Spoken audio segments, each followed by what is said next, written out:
It's 90 degrees in Melaka, and the storage tank is running its heating coils. Oh, God. The depot manager on the gantry has a chemical tanker bound for Rotterdam, docking on the midnight tide. He has a 6-hour window to pump a few thousand tons of used cooking oil out of his tanks and into that hull. All right. But old restaurant grease flows just fine in the Malaysian heat. The liquid in his tank doesn't. Left alone, it clouds over and solidifies. It turns to butter. Oh, boy. To get it through the loading hose, he has to fire the boiler and run the coils. He's doing it because the tank isn't full of waste. It's full of pure, freshly pressed virgin palm oil. Oh. The heating bill is just the physical cost of keeping the lye liquid long enough to get it on the boat. You said he's keeping the lye liquid. I did. He's running a boiler to manufacture a legal classification.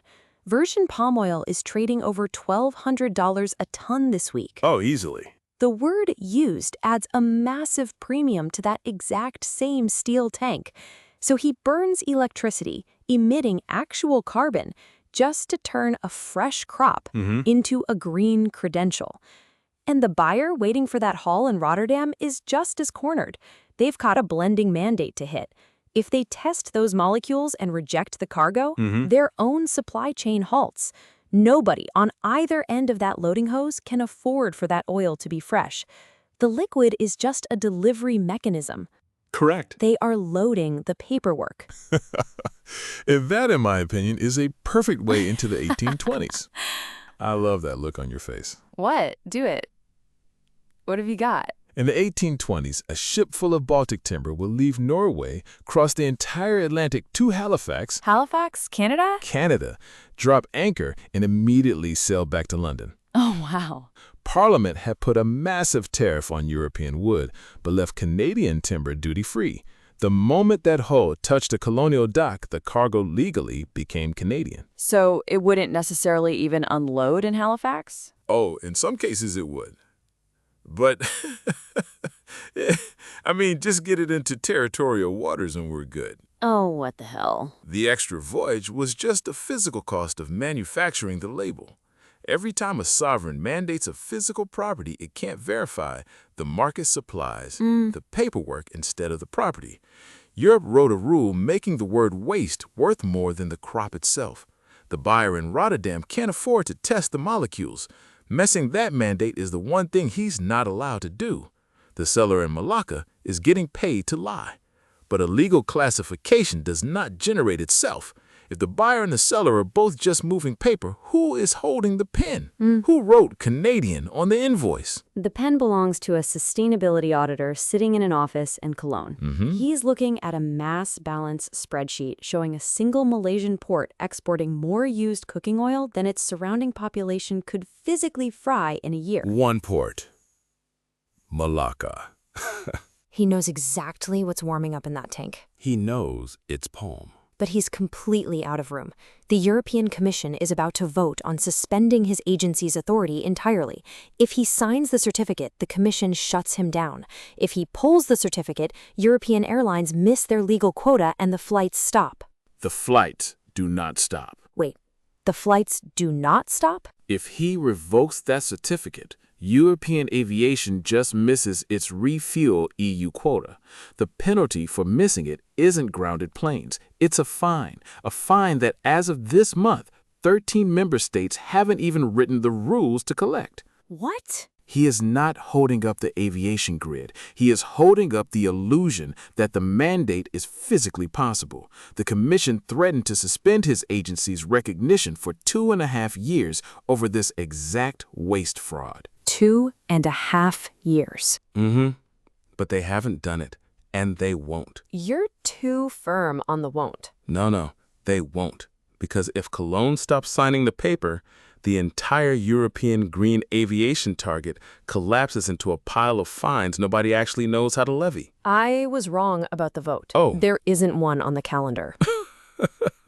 The Commission proposed a 2.5-year suspension for his agency and then just left it sitting on a desk unscheduled, which is much worse for the man in Cologne.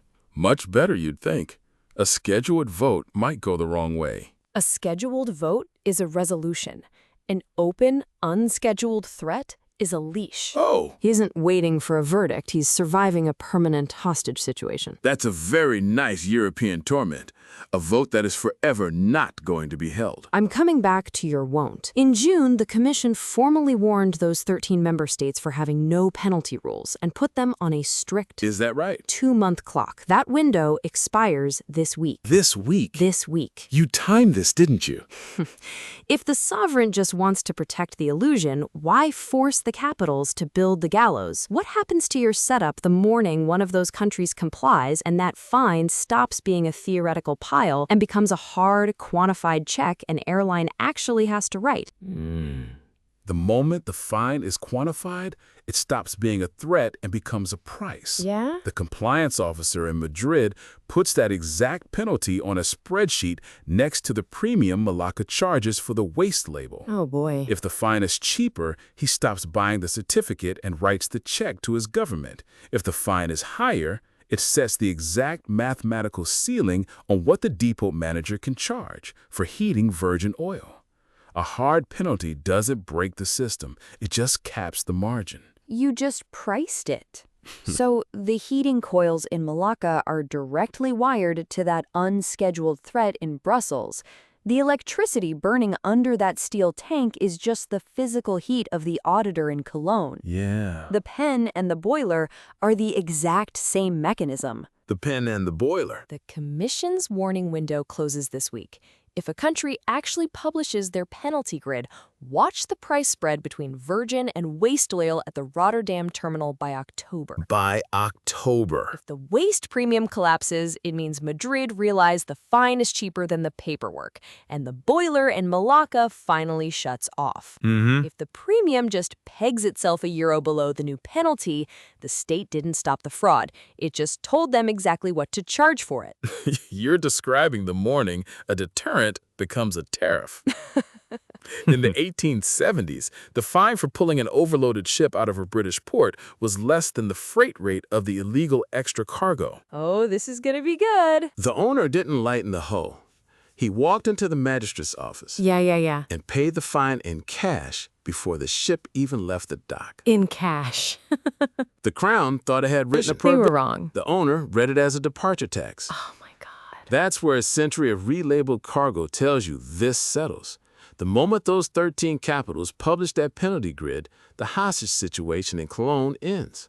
The auditor is replaced by a calculator. The boiler in Malacca doesn't shut off. It just calibrates its fuel burn to whatever margin the new European departure tax allows. If he calibrates his fuel burn, look at what Europe is actually burning. They're burning virgin crop. Right. The fresh liquid warming up in that Malacca tank has a geography. Yeah? For decades, the crop came from Sumatra or Borneo, but those islands are heavily tapped out. The frontier this year is Indonesian Papua. Forest conversion for palm oil just doubled there. Doubled. That's primary canopy, the hardest, most expensive terrain left to log. The hardest of the hard. The depot manager on the gantry doesn't keep all of Madrid's money.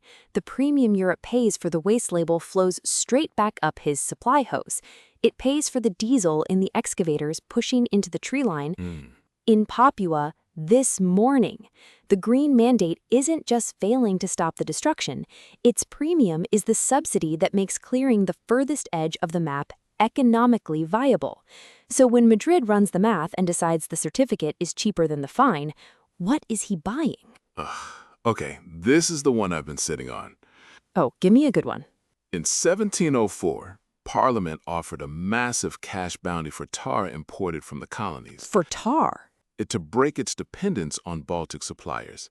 The Crown thought it was buying a clean supply chain. What it actually bought was the exact upfront capital required to clear-cut the virgin pine forests to the Carolinas. That's it. That's it. Madrid is not buying fuel. He is not just buying a legal shield. He is buying the diesel for that excavator in Papua. When the center writes a premium to mandate its own purity, the rule doesn't starve the frontier. It acts as its venture capital. If the mandate is the venture capital, the auditor on the leash in Cologne is the underwriter. He signs the spreadsheet, Madrid buys the shield, and the coils in Melaka burn just hot enough to keep the lie liquid. The absolute cheapest way to fly a green fleet in Europe is to clear-cut the furthest edge of the map. You just have to pay to keep the paperwork warm. That is the show. We'll see you next week.